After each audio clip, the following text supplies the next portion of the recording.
getting out. They say it didn't happen. We weren't there. Well, we were there. The photographs, the video all prove it. You know, one of the things that was real interesting in 1998, Bill Clinton's Secretary of Defense staff, they all briefed him, all right? And they flat out told him, 8 years after the fact, they hadn't even notified anybody or set up medical care. So it goes on and on and on and on. And you wrote the book on what it does, but I mean, tell us what it did to you personally. Well, what first happened, we got the rash and the respiratory stuff. Within 2 to 3 years, as I'm going back on active duty as the director of the U.S. Army Depleted Uranium Project to write the training, the regulations, and our procedures. The kidney problems are already there. Had probably 20 kidney surgeries. That's what the troops keep telling me. It messes up their kidneys and urinary tract. How many surgeries do you have, sir? About 20. 20? Okay, please continue. And then we had all the respiratory problems, calcified granulomas in the lungs, the radiation cataracts. I've already had the eye surgery in the left eye, and they're trying to postpone the eye surgery in the right eye because the surgery is just a nightmare, and it takes months and months of recovery, and it's so dangerous. Thing we've had happen, and again, I have more phone calls and emails on it again in the last 48 hours, is because of decalcification and dephosphorization of the bones in the teeth. You fracture bones all over the place, and then your teeth just literally, they disintegrate and fall out, and so my teeth are gone. And then, obviously, you have all the other neurological problems, the neuromuscular problems, and we're seeing hundreds of thousands of U.S. military, totally confirmed by the Department of Veterans Affairs, with all the same problems. I mean, it has just turned into a complete nightmare. Members of my team developed cancer and died. We had a friendly fire guy, absolute friendly fire, Desert Storm 1 in a Bradley fighting vehicle. They're still, to this day, I got the message from him on the other day, okay? And he still was denied medical care after 20 years. 20 years that he was in a Bradley fighting vehicle where an Abrams gunner shot it up with a 120-millimeter DU round. He still can't get medical care. And then the widows of my guys that have died, they've just all but abandoned them. And now we just got numbers by the British Medical Journal and others, 14 times the regular cancer rate in Fallujah, 3 to 4 times in the troops that fought there. I mean, that is a nuclear war zone. And now they've gone from admitting DU's bad to just saying, everybody, have a party. It's fun. Well, that was part of the thing, because what was really crazy, in March of 1991, as I got this signed to do all this stuff, I was given 2 memorandum, and you've seen these memorandum before. One was called the Los Alamos Memorandum. The other one was sent, and that was written by Colonel Michael Zine from Los Alamos, New Mexico, the major labs there. And the other one was written by Colonel Greg Lyle from the Defense Nuclear Agency. These are the #1 bomb guys, okay? You don't get any higher than that. These are the experts. And in the Defense Nuclear Agency, it warned about all the serious health hazards, all the risks of political ramifications, the fact that we would deliberately contaminate air, water, and soil, leaving that contamination for eternity and can't be cleaned up. But then in the Los Alamos memo was a direct order to rely on our reports to sustain the use of uranium munitions by maintaining active proponency. And then in December of 1992, we started the U.S. Army Environmental Policy Institute study on depleted uranium, and that was co-located here at the University of Illinois in the U.S. Army Serial Labs. That's their main Army research lab. And in that directive from December 1992, said, well, do the study, guys. We know it's a health hazard. We can't clean it up. There's nothing we can do about the medical or environmental effects, but, hey, we're always going to use it. And it's been going on that way ever since. And now they've got proving grounds. Before it was, 10? Now it's hundreds. They're using it in Hawaii, Puerto Rico, Texas, near small towns. They're just, in fact, I've been talking to armorers and others. They now serve it out to the troops and don't even tell them it's DU. Well, one of the most interesting things about that, it's all over. We've got Kansas City is a mess. We've got up in all around New York, around the Falls, Niagara Falls, that whole area is a mess. We've got Puerto Rico is a mess. We've got England, Florida is a mess. The contamination is definitely out there in the Gulf. Now, what's been stirred up with all this current nightmare, I don't know. Hawaii has turned into a total mess, and the Army simply refuses to clean up Hawaii, even though they acknowledge it's there, even though the medical effects are known, and they simply refuse to clean it up. And then the Nuclear Regulatory Commission just goes ahead and backs them up all the way. We have to understand, we have to get rid of the byproduct of our nuclear energy system, okay? So 99% of everything that goes into the system at Paducah, Kentucky, Oak Ridge and Fort Smith, Ohio, to make reactor fuel or bomb stuff is pure waste. That's uranium hexafluoride. 99% by mass is pure waste. Well, what we do then, we turn it into concrete, we turn it into DU munitions, we turn it into forklift truck weights, we turn it into cooking pots, and even golf club heads. I mean, it's really neat. Now, excuse me. I've read some of this, but they're now putting this in regular products. Oh, absolutely, because of the incredibly high density. I mean, if you think about a golf club head, what you want is incredible high density to hit that ball and drive that ball a long ways. So they do that. And then the forklift trucks, you need incredibly high density. So you have a small volume but extremely high weight. So it's used in the back. And then for concrete, it's called DU-crete. You can buy it at the lumberyard. And again, what it does is strengthens and reinforces the concrete. You don't have to put the rebar in it because it's already got the metal in it. So that's actually true. This is sold at Home Depot. Probably different. I've never gone into Home Depot to buy it, but it's definitely sold on the market. I mean, you can get it and it's work with it. So we have all of this stuff, but then we continuously use these munitions because they're incredibly effective. Yeah, but let's first talk about the half-life of DU. Well, it's billions and billions of years, forget it. I mean, we have the radiological part of it, okay? And, I mean, we're looking at billions and billions of years to reduce even one half-life.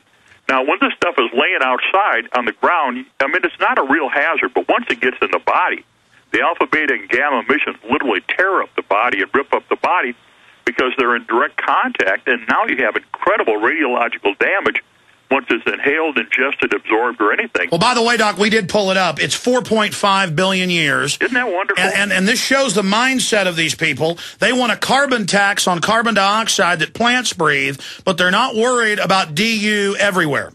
One of the crazy things is, in preparation for Desert Storm, Colonel J. Edgar Wakayama, who is the director of the Operational Test and Evaluation Command for the whole Department of Defense, okay? He did a DU briefing. Now, he took a lot of the information I wrote and he put into it, and he totally confirmed all the health problems in it. I mean, when you pull up the actual briefing by him, the Pentagon briefing, thoroughly acknowledges alpha particle taken inside the body has large doses and hazard-producing cell damage and cancer. Lung cancer is well documented. Well, that's what happened to my guys. The beta particle hazardous to skin and the lens of the eyes, incredible rashes. The damage to the lens of the eye, the radiation cataracts, again, has ripped my eyes apart. We look at all the continuing problems, all of the stuff, target organs, kidney, and the bone. And then when you got the bone, obviously you got the teeth, which just break out. And the other crazy thing, they totally acknowledge, statement of fact, urine samples containing uranium are mutagenic as determined by the Ames test. Well, ladies and gentlemen, don't pee on your fingers because you're putting direct carcinogens on your fingers. The cultured human stem cell bone line with DU also transforms the cells to become carcinogenic. Well, that's why we have all the incredible levels of leukemia. I mean, we have incredible levels of leukemia in the returning military troops, and totally, as you just acknowledged, all over Iraq, Afghanistan, all over the place where it's been tested, up in Concord, Massachusetts, where we look at Albany, New York. We look down in...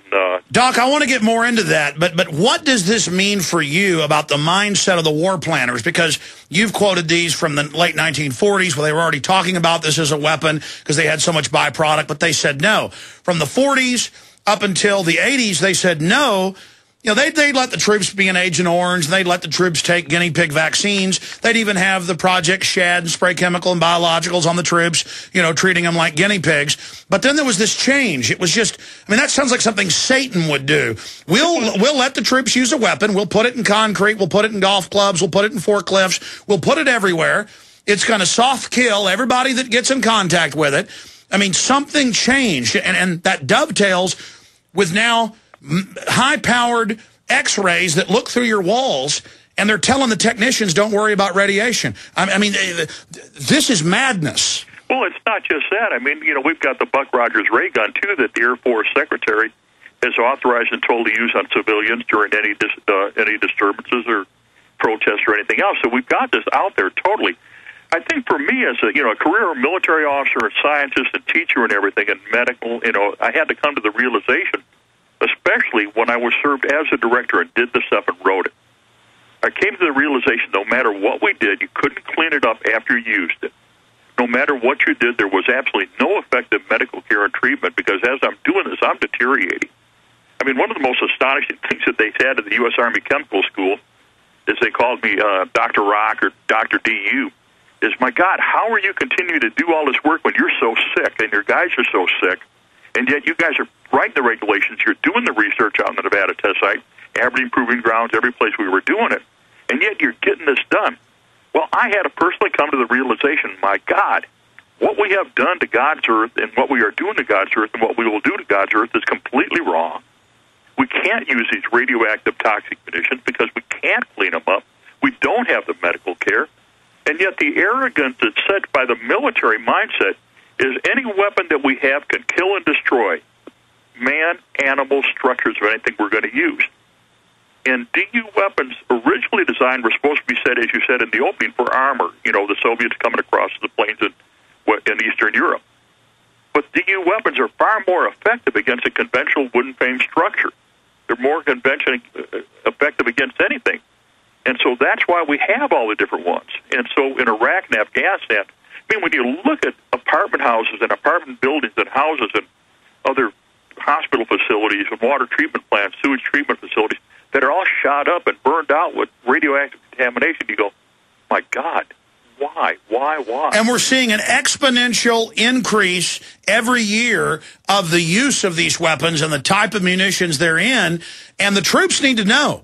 You use DU weapons, and you move into areas, because unlike a lead round or a steel round, and Doc, you can explain this, DU has such a high mass that when it hits, it goes through softer things, but once it hits a hard surface, it literally ignites. Correct, sir? Well, first, let's get this clear. The DU round is on fire the minute it leaves the muzzle of the weapon. Okay, it's on fire immediately, so it's shedding. Uranium rounds have an extremely high density, but they're very soft, so they shatter. They break up a lot.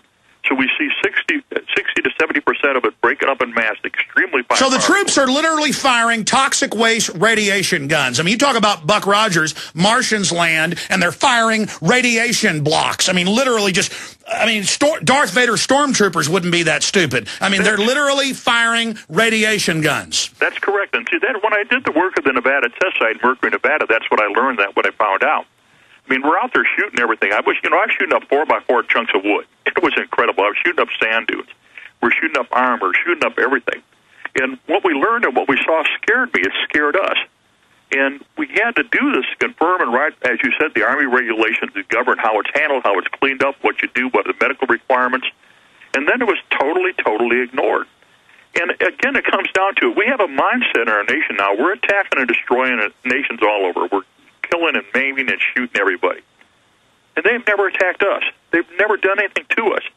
And then we contaminate the air, water, and soil around them, make their food unusable. I mean, in the commentary... But our own stormtroopers, I interrupted you. I want you to continue there, but go back to, you fire a 50 caliber rifle, let's just pick that weapon, right, with a DU round, what happens? Well, take, for example, we had the U.S. Marines shot a 50 caliber DU round at the beginning of Iraqi freedom, and they destroyed an Abrams tank. Took everybody out inside of it and destroyed the tank. It was that simple. They destroyed an Abrams tank with a 50 caliber DU round, and got everybody inside, wounded, ill, sick.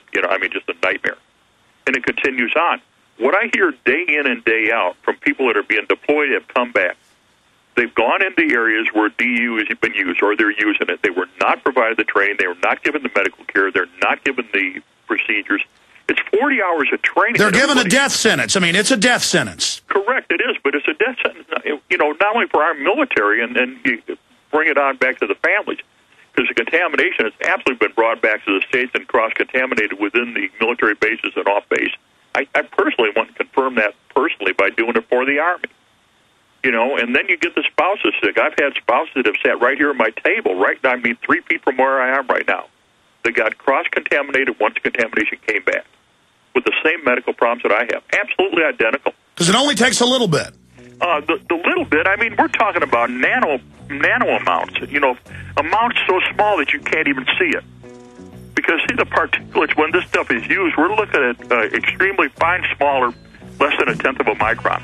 So there's no filtering that'll clean it up or take care of it or anything. Stay there, Doc. We got to come back. This is amazing. Dr. Doug Rokke is our guest. Dr. DU.